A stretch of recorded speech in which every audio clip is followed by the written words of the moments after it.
Among Detroit's three pony cars, Dodge's Challenger is an oversize peg that fits in an altogether differently shaped hole than do the Ford Mustang and the Chevrolet Camaro. The beefy two-door is by far the largest in its class, has the only usable back seat, and is the most powerful in 707 horsepower SRT Hellcat form. At least, for now, approaching the end of a long life cycle that began in 2008. Another class-exclusive boast rolls, the world's first and only all-wheel drive American muscle coupe. For a segment so typically horsepower-obsessed, braggadocio about the number of driven wheels is refreshingly offbeat. Even better for Dodge, it didn't need to spend a lot of money on the effort. The Challenger shares its platform with the Charger sedan, which has long offered an all-wheel drive option. Keen to cash in on its recent double-digit sales growth in AWD models, Dodge simply pillaged its parts bin for the Charger's hardware and bolted it into the Challenger to hitch yet another model to the trend. Thus was born the Challenger GT. We'd like to imagine that the baptism included jeering and tomatoes thrown at the rear drive-only Mustang and Camaro. Stop wondering why there's no V8. Ford and Chevy could lob a few tomatoes back at Dodge, given that the GT can be had only with the base Challenger's 3.6-liter V6 engine. Dodge says the aim was to offer all-wheel drive to a maximum of customers, and since it sells more six-cylinder Challengers than those powered by any of the three available V8s, the V6 got the nod. The 305 horsepower Pentastar V6 isn't a total letdown, even though the GT must contend with another 200 pounds or so of front drive shafts, a transfer case, and larger standard wheels. The extra poundage associated with all-wheel drive strains the 6 off the line, yet once the car is underway, the 8-speed automatic's wide ratio spread keeps the V6 huffing along. A sport mode strips the transmission of its inhibitions, loosening the requirements for initiating downshifts and holding on to lower gears longer. Drivers can swat the shift lever or use small steering wheel shift paddles to manually select ratios. But quick responses shouldn't be expected. The Challenger SRT model's stiffer suspension tuning doesn't mix with the GT's AWD bits, so the GT supports its extra weight by borrowing heavy-duty springs, dampers, and anti-roll bars from the AWD Charger Pursuit cop car. Dodge says it tuned these components for slightly softened responses to suit the Challenger's shorter wheelbase. The GT ably handles corners without dragging its door handles on the pavement, yet the ride is capital F firm. Over craggy main roads in the dead of winter, we experienced plenty of side-to-side head toss as wheels on the side closest to the road's shoulder faithfully followed each wavy undulation, pothole, and crack. The ride quality is short of harsh, however, and at least wheel motions are decently managed, while the bodacious structure and tall section tires isolate brutal impacts from the cabin. On smoother roads, the Challenger continues to be a quiet cruiser that drives big because, well, it is big. So what about that AWD?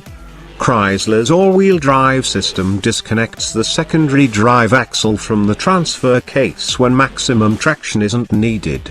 In the Challenger, as in the Charger, that means the front axle can effectively freewheel, mitigating the typical fixed AWD fuel economy penalty and leaving the GT a de facto rear drive car in most circumstances. When slippage is detected at the rear wheels or the temperature drops below a certain level, a clutch reconnects the front axle. During our drive the outside temperature never crested 40 degrees Fahrenheit, and according to the Challenger's digital gauge cluster, we never dropped out of all-wheel drive mode. Selecting the Challenger's sport mode or flicking the shift lever into its manual control gate also engages all-wheel drive. Unsurprisingly, on dry pavement the GT feels exactly like a slightly heavier rear-drive V6 Challenger. The only major tell from inside the car is a transmission tunnel bulge providing space for the transfer case that intrudes slightly into the front passenger's footwell. Plopping the GT onto a slick surface mixes up the calculus. Having once been party to an ill-advised road trip between Detroit and Chicago in a rear-drive Challenger RT on summer tires during a blizzard, this author can speak to the vast difference all-wheel drive and all-season rubber makes in the Dodge's ability to accelerate on a snow-covered surface. Instead of worming its rear end sideways and delivering a minimum of forward progress, the GT and its Ford-driven wheels simply grab and go. Even when the tires slip, the car noodles around as one no fishtailing before scrambling forward, even in wet, thick snow that reaches the wheel's center caps. On a snowy road course Dodge set up for our drive, the Challenger and its Michelin Primacy MXM4 all-season tires delivered safe understeer when driven cautiously. As with other all-wheel drive cars, judicious throttle use is necessary to overcome this tendency. Helpfully, the Challenger's transfer case sends a maximum of 38% of available torque to the front wheels, so that even if both ends of the car have similar levels of grip, the front-to-rear torque split is rear-biased. Thus, flooring the gas rotates the GT into a turn, the rear tire slip then signals the computers to send power to the front wheels, and you're yanked through in a slight drift. Whether or not Challenger GT owners have the skills or courage to step on the gas during an icy roadslide, the capability to balance the car with the throttle is there. Combine the Challenger's newfound traction with its size, and you have the most practical muscle car extant. The GT can even claim another exclusive title: it's the only 5-passenger all-wheel drive coupe available. We'd cap the realistic passenger count at 4, the same as the Mustang and Camaro, although that same group would be mighty uncomfortable in the Ford and would need to submit to below-the-waist amputations to fit in the Chevy. With its 16 cubic foot trunk and split folding rear seats, the Challenger can even handle a 4-person weekend ski excursion, Dodge claims. There is atypical room for people and cargo, but we're still coming to grips with the idea of any Challenger parked at a chalet. Luckily, picking up the GT could be much cheaper than that fantasy. Pricing starts at $34,490, $6,400 above a base Challenger SXT and even $505 above the Hemi-powered RT.